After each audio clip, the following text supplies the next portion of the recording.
অনেক আগের একটা ডোল। ও 97 আমি আটকলায় এই সময় কাজ করি। আটকলা কাজ করার পরে যে এই সময় তো আমরা দুলো ধান তৈতাম, দুল ধান ছিলাম। এখন তো বর্তমানে দুলো ধান তো আর লাগে না, ধান বেচ চালায়। হ্যাঁ, এই সিদ্ধ ধানও আমরা বাঙ্গাই না তৈরি। তো এই দুলটার সুন্দর দুল, এই যে আটকলার সাইডে পাওয়া যায়। তো অনেক বয়স হয়েছে এই জায়গাটা। আমি ডুলটা কিনছিলাম মনে হয় 800 টাকা দিয়ে। মানে তলাটা ঠিক করলে মনে হয় 3-4 হাজার টাকা লাগিয়ে যাবে।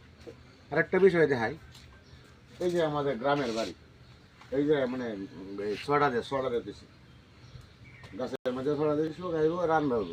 আরেকটা জিনিস দেখেন, এই যে আমার ক্ষেতের এই যে লাউয়ের ডুগা আমরা নিজেরা মারাই, নিজেরাই খাই।